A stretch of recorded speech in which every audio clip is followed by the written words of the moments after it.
Olá, leitores do Bocão News. Começa agora mais um Bocão News Entrevista com o professor, cientista político Paulo Fábio Dantas. Olá, professor.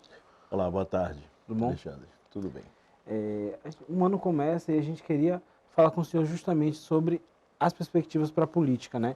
2016, para todos os políticos, talvez todos os partidos, foi um ano muito conturbado do ponto de vista de denúncias, de aceitação do público em geral. O senhor acha que a perspectiva para 2017 é de melhorar a imagem da classe política? Olha, Alexandre, primeiro eu acho que quando nós pensamos num balanço do ano de 2016, nós devemos procurar olhar o conjunto das coisas que aconteceram em 2016. Uhum. É claro que toda a crise política que teve um desfecho, né, no impeachment da ex-presidente Dilma Rousseff, e ao mesmo tempo a aceleração e intensificação das apurações da Lava Jato, tudo isso deu uma característica de crise a um processo, entretanto, que nós precisamos ver que em meio a essa crise, existiu durante o ano de 2016, a partir do segundo semestre de 2016, uma bastante significativa retomada de um processo de funcionamento dos poderes no Brasil, cujas relações estavam, durante aquela crise do impeachment, paralisadas. Sim. Né? Me refiro especialmente aos dois poderes que têm funções governativas, né? O executivo e o legislativo. Sim. O que é que nós tínhamos, o que é que nós assistíamos até o final, mais ou menos, do primeiro semestre do ano passado? A paralisação das relações entre os dois poderes, né?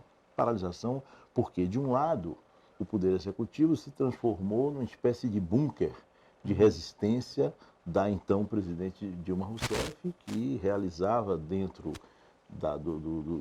das dependências do Palácio, inclusive, um conjunto de atos que tinham como objetivo a defesa da sua manutenção. Sim. E, de outro lado, o Poder Legislativo vinha sido, especialmente a Câmara dos Deputados, transformado numa casa de confronto pela ação que ali era desenvolvida pela liderança do então presidente Eduardo Cunha. Então, Cunha e Dilma representavam naquele momento ícones de uma absoluta falta de diálogo e de articulação entre os dois poderes, né? E as relações entre os poderes ficaram virtualmente paralisadas. Sim. Me parece que temos um quadro inteiramente diferente desse a partir do segundo semestre, né? Do ponto de vista do funcionamento das instituições governativas no Brasil, nós tivemos uma retomada importante, né?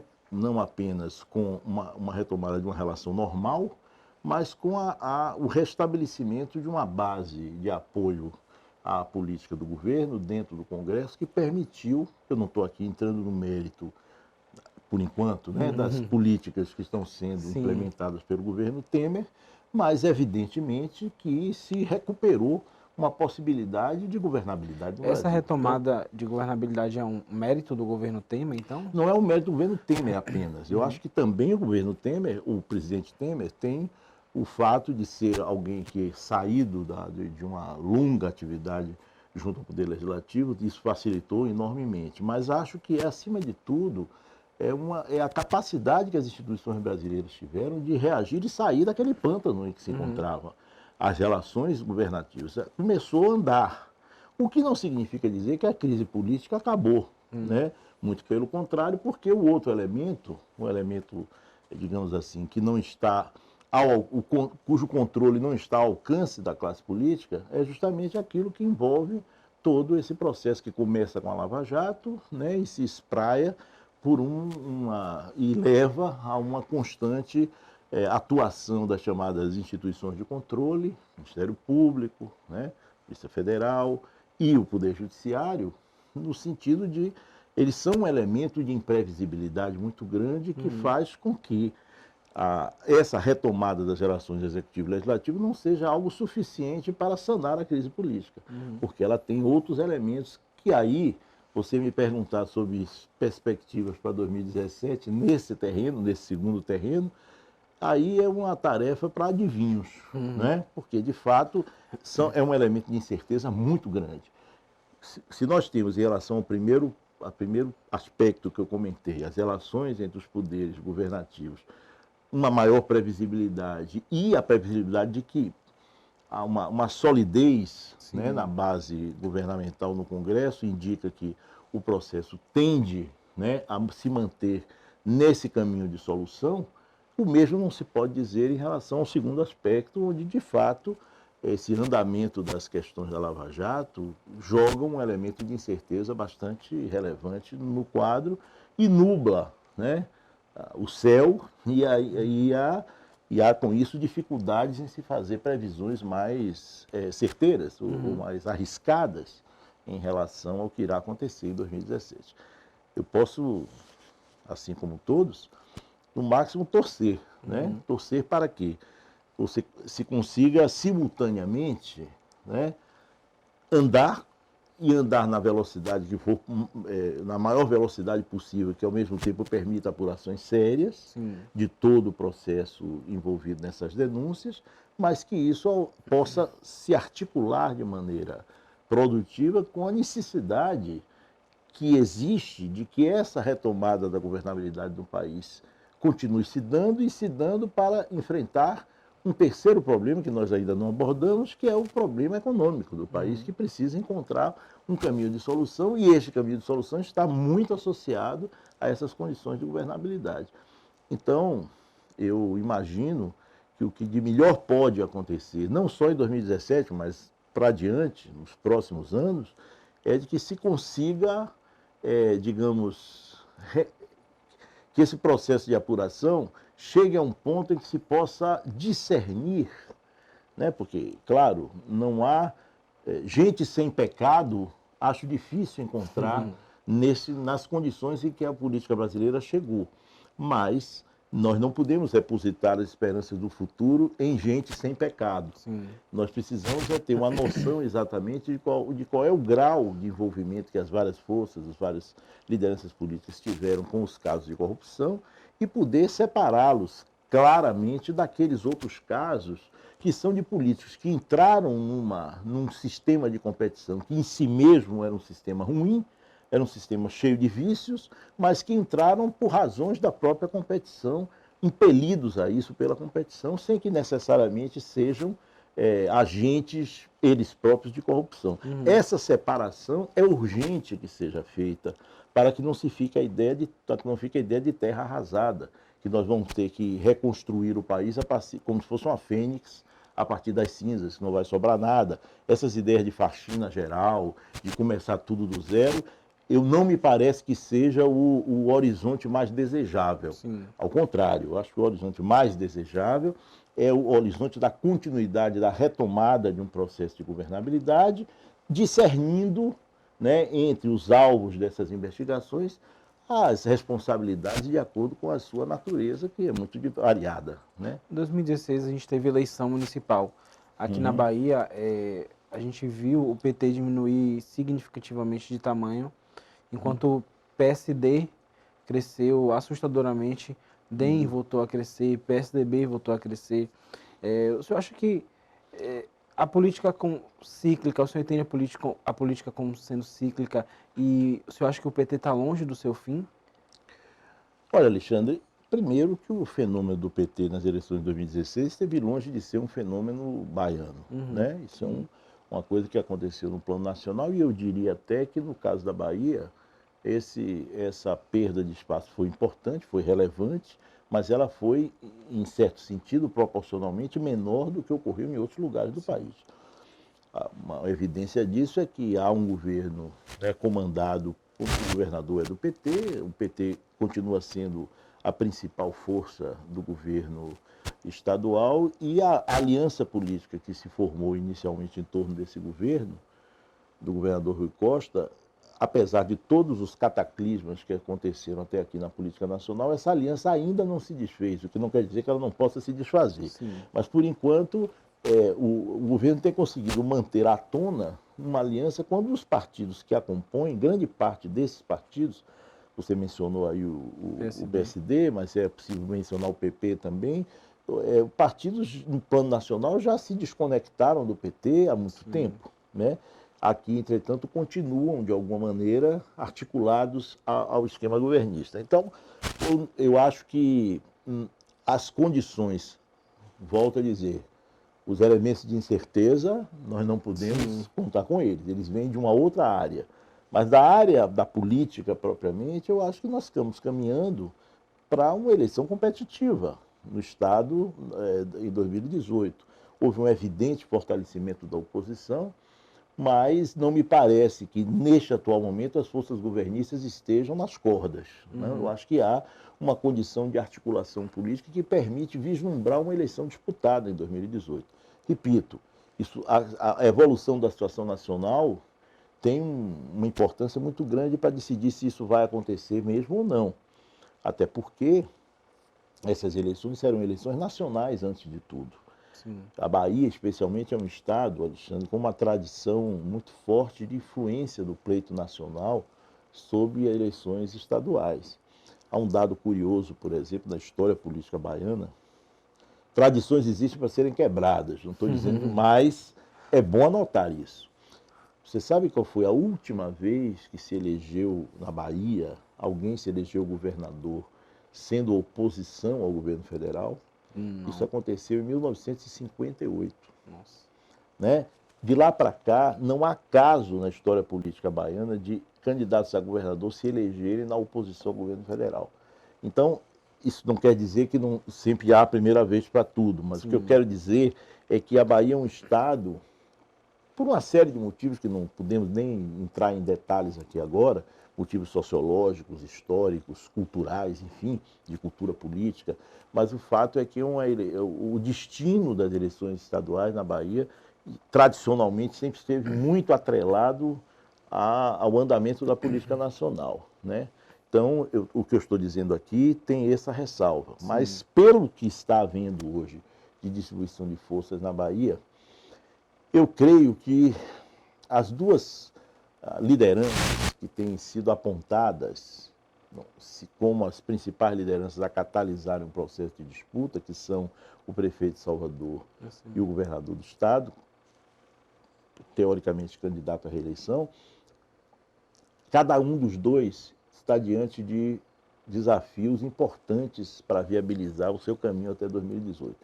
Mas são desafios de natureza diferente para um e para outro. Do ponto de vista, no caso do prefeito, o ACM Neto, que é uma força, que é uma liderança evidentemente em ascensão, os desafios não são pequenos também.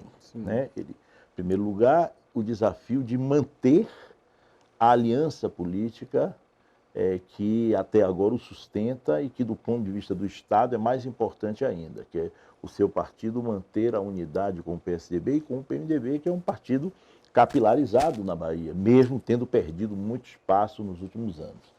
Então, de um lado, esse é um desafio. Também tem o desafio de um relacionamento com o governo federal, as duas coisas estão muito ligadas, mas vai ser muito importante para uma eventual candidatura do prefeito de Salvador a governador, a expressividade do palanque presidencial ao qual ele estará ligado. Então, isso é um problema também a ser deslindado. E mais um é a questão da transição na prefeitura. Né?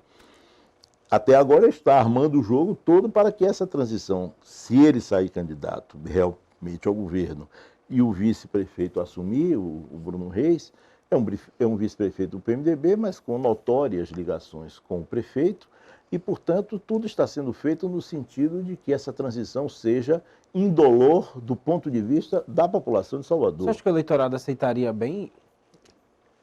Não dá para prever isso.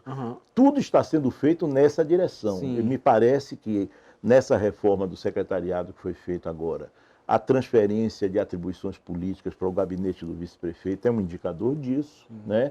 De que ele vai ser colocado na cena da articulação política no sentido de não haver solução de continuidade. Segundo lugar, essa secretaria entregue ao Belitani, né, secretaria chamada de Urbanismo e Desenvolvimento, indica que vai ter uma visibilidade grande, uma estratégia de governança urbana, vamos dizer assim, que poderá servir de lastro importante para o sucessor do prefeito. Né? Então, me parece que os movimentos até agora são na direção de quem está preocupado em mostrar claramente que a sua saída da prefeitura não significará uma queda de qualidade na gestão da cidade. Nenhum abandono. Né? Nem abandono, nem queda de qualidade da gestão, porque a saída do prefeito para ser candidato a governador, a reação da população a isso dependerá do que a prefeitura passar a ser depois da saída dele. Sim. Se a prefeitura conseguir manter um nível de aceitação que tem tido até agora, isso não terá problemas. Isso não se verá imediatamente no momento da saída, mas se verá exatamente no processo eleitoral a seguir. Então, acho que esses são os desafios que envolvem o caminho para o prefeito Assemineto. Está longe de estar inteiramente pavimentado, ele tem que enfrentar essas coisas. No caso do governador, me parece que os desafios talvez sejam um pouco mais dramáticos, né? Porque ele está na seguinte situação. Você mencionou há pouco aí o resultado das eleições municipais, né? Todo mundo, nós sabemos, quem estuda política sabe disso, que não existe uma relação direta em tempos normais, porque também estamos em tempo de crise, tudo pode mudar, mas em tempos normais na política brasileira não existe uma relação direta entre eleição de prefeitos e 2 anos depois eleição de governador. Né? Se fosse assim, o Jacques Wagner nunca tinha sido governador da Bahia, porque o PT elegeu um número ínfimo de prefeitos na eleição municipal anterior a 2006. Então, os elementos que detonam uma eleição de governador são de outra ordem. O papel dos prefeitos é um papel pequeno, tradicionalmente. Então, o resultado da eleição municipal não determina a eleição estadual. Porém, isso é resultado, muitas pesquisas já demonstraram isso, que a eleição de prefeitos, as eleições municipais, têm um grande papel na eleição de deputados, inclusive deputados federais, especialmente. Aí sim, você tem. Então, essa derrota do PT pode indicar dificuldades do PT nas eleições legislativas, na sequência. E o fortalecimento maior de partidos que, dentro da base, não só os partidos de oposição, mas os partidos que, dentro da base, tiveram bons resultados, como o caso do PSD. Ora, tudo isso deve fazer com que a pressão parlamentar e a pressão conjugada das prefeituras com os deputados sobre o governador seja no sentido do governador conduzir o seu governo mais de acordo com o que foi o resultado das eleições municipais. Significa o quê, objetivamente? Ampliar o espaço do governo para outras forças da base que não PT, né, para poder fazer um governo mais ajustado nesse período a realidade das urnas municipais, porque tem eleição de deputado junto com a eleição do governador. Sim. Então, em primeiro lugar, isso. Porém, na contramão dessa necessidade vem uma outra, que é a do PT. O PT derrotado em muitos municípios importantes da Bahia, o PT vindo de uma derrota com o processo do impeachment no plano federal, há uma pressão natural de muitos quadros do partido que perdem esses espaços no plano municipal, no plano federal, e o governo da Bahia se transforma praticamente no que resta de importante e, portanto, é de se esperar que haja sobre o governador uma pressão muito grande do seu partido no sentido de fazer o oposto daquilo que as urnas estão indicando, ou seja, abrir mais espaço no governo para o PT tentar se recuperar. Ele vai ter que se equilibrar entre essas duas pressões opostas. Me parece que isso é algo que nós vamos poder verificar como ele agirá nos próximos meses, né? Mas a sorte do Rui Costa está muito vinculada a isso. Porque Otto Alencar, por exemplo, que é um quadro senador, tem mandato garantido no Senado até 2022, né? Sim. E essa realidade pode ser lida de duas maneiras opostas. De um lado, pode-se dizer, bom, ele tem mandato de senador até 2022, então ele poderia até esperar. Ele poderia não ser candidato agora, fazer um bom acordo que permitisse um crescimento do seu partido, das suas bases de deputados, do seu espaço, para garantir depois uma eleição em condições mais tranquilas até. Por um lado, é possível raciocinar assim. Mas também pode-se raciocinar o oposto. Como ele não tem o que perder, ele pode ser uma coisa importante para ele ser candidato a governador. Ser candidato a governador estando numa posição estratégica de poder ter um papel decisivo nessa confrontação entre os outros dois candidatos, sabendo que temos a eleição em 2 turnos. Sim. Então, os desafios que estão colocados ao governador no sentido de tentar manter unida a sua base, esse desafio é muito grande. E não se sabe, eu não sei, que não tenho informação de bastidor sobre isso. E nem talvez o próprio governador saiba qual das duas pressões terminará sendo mais forte e em que direção ele caminhará. Se na direção de transformar o seu governo numa espécie de bastião de resistência para tentar apostar em quê? No fracasso do governo federal, na não resolução das questões econômicas, no eventual candidatura de Lula, numa tentativa de retomar. Esse é um caminho, mas é praticamente o outro caminho é o caminho mais pragmático de entender que só conseguirá manter a sua base unificada para uma disputa em 2018 se, ao contrário desse, o seu discurso for um discurso de composição com a realidade política atual do país. Não se sabe para onde o governador caminhará, mas o que me parece incompatível, pode ser que ele consiga essa mágica, mas me parece difícil ele conseguir ter simultaneamente um discurso agressivo de oposição ao governo federal e, ao mesmo tempo, manter na Bahia uma base governamental que envolve um conjunto de partidos que está no governo federal. É isso que me parece que é um dilema importante que vai estar acompanhando aí os próximos meses da mensagem do governo. Sem deixar de assinalar, repetir, de certa maneira, que me surpreende até positivamente a resiliência e a capacidade de resistência que essa aliança em torno do governador Rui Costa tem conseguido demonstrar na Bahia, quando esse tipo de aliança já fez água há muito tempo e já levou à queda do governo federal, da ex-presidente Dilma Rousseff. Professor, muito se discute sobre traições, fala-se muito de traições no ano de 2018. Traições do PSDB com a Semineto, traições do PP e do PSD com Rui. O senhor acha que essas traições podem ser o fiel da balança na nossa eleição? Eu acho que a palavra traição é uma palavra estranha à política. Né? Ela, embora se utilize muito no jargão, na verdade, não há lugar. A política, por excelência, é uma atividade em que a mudança de posições, né, a mudança de posições, os realinhamentos, as rearrumações, não podem ser vistas como exceções, muito menos como aberrações. Elas são da própria natureza da política. Sim. Então, quando um determinado partido, uma determinada liderança altera sua política de alianças, isso eu costumo não encarar isso como nada parecido com traição. Isso tem a ver com uma avaliação das condições políticas. Repare o que nós acabamos de viver no Brasil, e que coroado com o processo do impeachment, né? As forças políticas que governam hoje com o PMDB e com o presidente Temer são praticamente as mesmas forças políticas que governavam com a presidente Dilma Rousseff.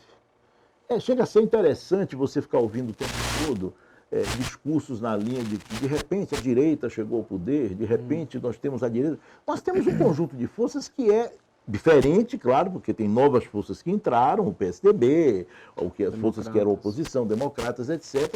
Mas você tem a base parlamentar, ela é muito parecida com a do governo Dilma. Os problemas que esse governo Temer está enfrentando são problemas muito próximos daqueles que eram enfrentados pelo governo Dilma. A crise na área de saúde, a crise na área de segurança, as dificuldades que o governo Temer tem com os estados, eles são da mesma natureza do governo Dilma. Tem nada que tenha começado agora.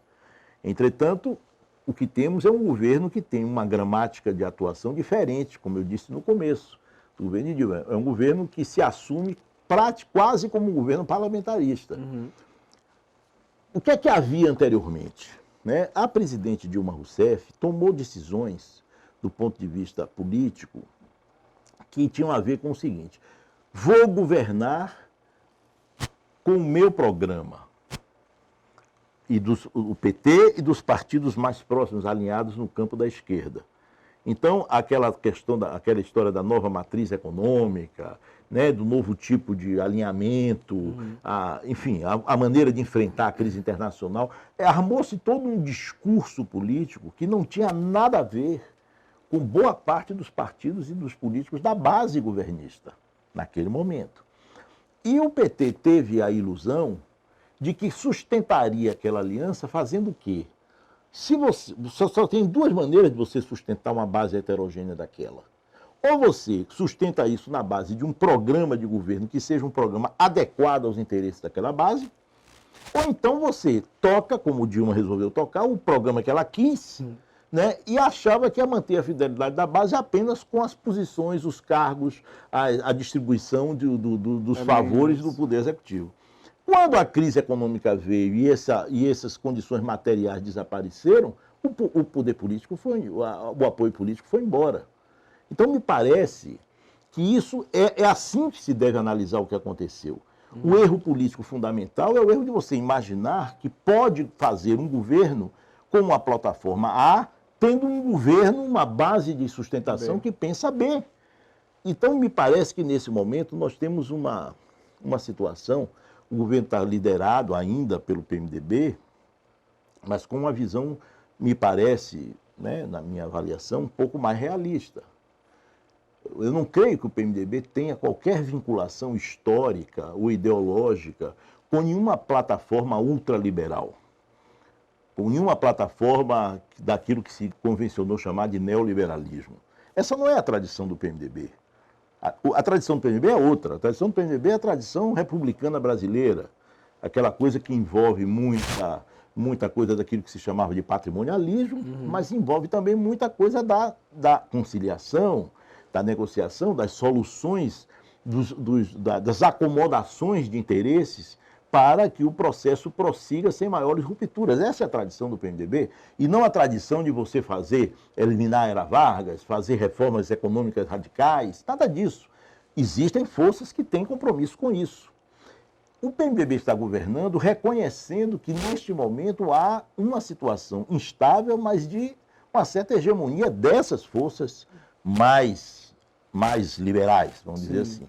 E está realizando uma agenda que é mais ou menos realista em relação ao que é a composição desse governo, dessa base congressual, inclusive. Né? Com isso, nós podemos ter uma inflexão para uma direção, mas é uma inflexão que, ao mesmo tempo, garante uma sustentabilidade. Quem vai decidir se essa vai ser a orientação definitiva ou não é o processo eleitoral que vem aí em 2018. Aí a lição precisa ser aprendida, né? Seria estranho se depois dessa crise toda, que envolveu tão dramaticamente um partido de esquerda com a posição que tem o PT, se depois de tudo isso houvesse eleições e a esquerda se saísse bem. Isso seria um sinal não de saúde, e sim de patologia da democracia brasileira. É absolutamente normal, do ponto de vista democrático, que as forças de centro-direita cresçam no momento em que um partido de esquerda sai do governo nas condições em que o PT saiu. Isso não significa dizer de maneira alguma que é algo definitivo, né? Nem que o PT seja uma carta fora do baralho ou que a esquerda reinventada seja uma carta fora do baralho da política brasileira.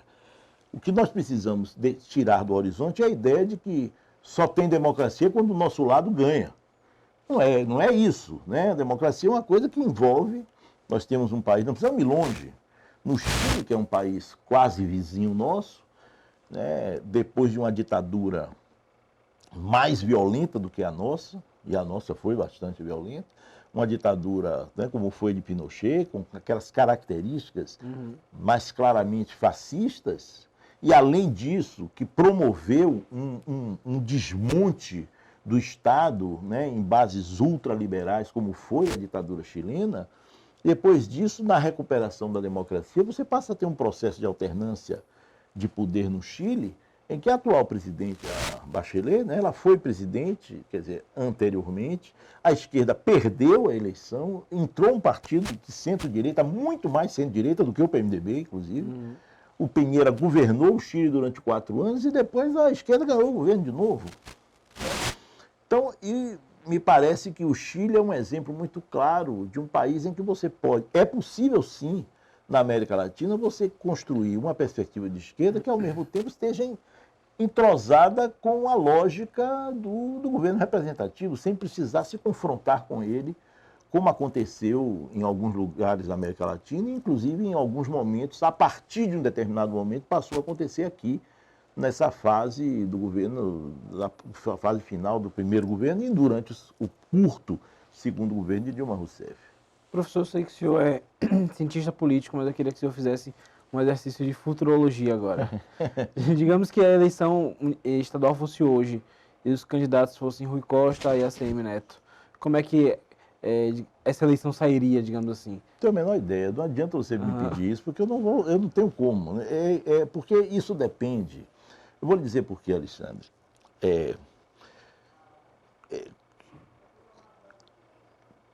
O fator nacional é um fator muito importante Sim.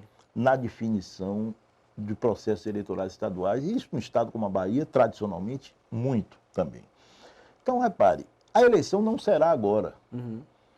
E quando ela acontecer, ela não acontecerá, não é provável que ela aconteça nas condições que existem agora. Portanto, é um exercício que não há como fazer você tentar projetar o que aconteceria se a eleição fosse agora, porque não acontecerá uma eleição com as condições que estão aí. Sim. Você vai ter eleições no país em 2018 com a finalização do governo Temer. Ele pode até cair antes, mas me parece que as possibilidades de queda do governo Temer são mínimas, a não ser que seja pelo caminho da imprevisibilidade lá do judiciário, essas coisas. Porque pelos mecanismos normais da política, não é só por causa do Congresso.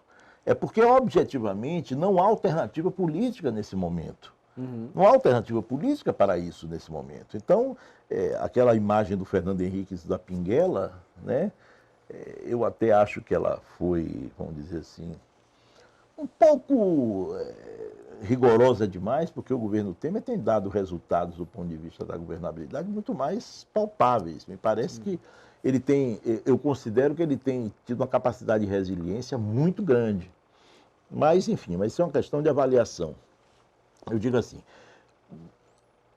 saberemos em 2018 se o governo Temer entregou ou não entregou a mercadoria que prometeu. Qual foi a mercadoria que ele prometeu? Entregar o país com a crise econômica debelada, embora não necessariamente um país, né, a mil, mas com a crise econômica debelada, a recessão vencida, o desemprego controlado e revertido. Se ele entrega essa mercadoria, o cenário é um. Se ele não entrega, o cenário é outro. Sim. O cenário é outro, por exemplo, o que é que aconteceu? Quem lembra do governo Sarney nos anos 80, no final dos anos 80? Né? As pessoas mais jovens não têm essa lembrança. As pessoas, né, mais chegadas para a idade têm. Quando se pensa no governo que foi o governo Sarney, você vai para a saúde, vai para a educação, vai para a política, tudo parece que foi um desastre. E, de certa maneira, se você analisar setorialmente, tem pouca coisa que você diga que foi boa. Inclusive na área econômica. Né? Teve o Plano Cruzado, que criou uma grande expectativa e depois uma enorme frustração. Porém, naquele momento, a mercadoria que cabia ao governo Sarney entregar, ela foi entregue. E foi entregue de maneira, diria assim, irretorquível, quer dizer, uma coisa sem nenhuma... que foi a conclusão da transição democrática. Sim. Né? O governo Sarney garantiu um processo de eliminação do que se chamava na época de entulho autoritário, né? Conjunto de regras restritivas da participação política, legalização dos partidos comunistas, convocação da Assembleia Constituinte. E aí não é que o governo tenha garantido a Constituição, porque a Constituição foi feita pela Constituinte, mas a condução do processo político no país garantiu que a gente saísse daquele túnel estreito para uma abertura de uma grande vereda a partir da Constituição de 88. Então, a transição que o governo Sarney representou, ela foi muito exitosa do ponto de vista político, de ter criado condições, ou pelo menos não atrapalhado, a que a sociedade encontrasse condições para construir a democracia que construiu. Então, hoje, a tarefa do governo Temer não é essa, porque nós não estamos vivendo um momento de saída de ditadura como havia naquele momento. Sim. A tarefa do governo Temer, a meu ver, é a questão de conter a crise e fazer a retomada de um processo normal na economia. Então, ele vai poder bater cabeça em várias áreas, mas se ele consegue realizar isso, ele terá cumprido uma missão importante para que a democracia brasileira possa retomar a trajetória que vinha tendo até o momento em que essa crise se instalou. Porque, se nós formos lembrar bem, este agora foi o terceiro Réveillon seguido que nós passamos em ambiente de crise. Sim. Né? Porque de 2014 para 2015, depois daquela campanha eleitoral exacerbada e as incertezas que cercavam o início do governo Dilma e a divulgação dos primeiros, né, elementos da crise, depois a de 2015 para 2016, no auge daquela questão do impeachment que já começava, e agora, são 3 ambientes de crise, e eu diria que se você comparar esses 3 réveillões, a imagem que eu faço é disso aqui, olha. Você tinha uma crise aqui, né? Que um ano depois, na passagem de 2015 para 2016, ela chegou num pico, e agora ela está ainda mais grave do que era de 2014 para 2015, mas ela já arrefeceu. Um pouco. Né? Então, nós estamos nesse processo aqui. Né? Nós estamos nesse processo que, salvo, né, aquele segundo fator, aquele fator imponderável, poderá nos levar a vencer esse processo da crise e entrarmos numa outra dimensão. Esta, me parece, é a questão. Se nós vamos ter eleições presidenciais aqui em 2018, com partidos estruturados ou não, né? Quem vai... Ou seja, para o céu, eu acho que ninguém vai. Ou pouca gente vai. Se a gente quer fazer uma imagem que não cabe na política, que é a imagem do juízo final, né? Não cabe. A pior coisa que pode acontecer para um país como o nosso nessa situação é ter juízo final. Né? Nós não... Mas, se fosse ter um juízo final, você ia ter que ver quem vai para o inferno, quem vai para o purgatório. Né? E essa é a grande questão que vai terminar caindo no colo de quem? Vai cair no colo do STF. Né? Quem vai discernir, dosar as sanções, dizer quem fica no jogo, quem não pode ficar no jogo, etc., em última instância será o STF. Me parece, nesse momento, uma instituição importantíssima que precisa não apenas ser preservada pela sociedade, como precisa se preservar, saber se preservar. Coisas que aconteceram recentemente, como aquelas decisões monocráticas de Fux, de Marco Aurélio Melo, não ajudam a esse papel fundamental. Embate com o legislativo também, né? Que a cúpula do judiciário tem que ter nesse momento, né? A condução desse negócio é muito delicado, porque se é verdade que o Poder Judiciário não pode se conduzir por uma lógica política, é verdade também que a cúpula do Poder Judiciário, que é o STF, não pode se conduzir por uma lógica contrária da política, tá certo? Ele não pode se transformar numa força-tarefa, algo parecido com a força-tarefa da Lava Jato, né? Porque as instituições têm papéis diferentes, né? O papel da Lava Jato é um, né? O papel que o STF terá é de outra natureza, porque se relaciona muito claramente de uma maneira diferente com o problema político. Alguém vai ter, eu não sei quem vai poder dizer isso, coisas desse tipo, nesse ambiente assim tão, digamos, excitado, né? Mas quem está na condição de um mero analista pode dizer isso. Eu não creio em faxinas. Eu não acredito que o caminho para nós recuperarmos algo positivo, né, que eu acho que já está de alguma maneira acontecendo, seja o caminho Não se produz uma nova elite política de um dia para a noite. Não se produz. Isso é tarefa de gerações. Portanto, é preciso ver com quem desses partidos, com quem dessas lideranças vai se continuar para fazer a ponte, né, para uma situação mais favorável. Eu tenho as expectativas melhores que se pode ter é que esse tipo de moderação prevaleça. Tá certo. O Bocão News Entrevista fica por aqui. Até a próxima.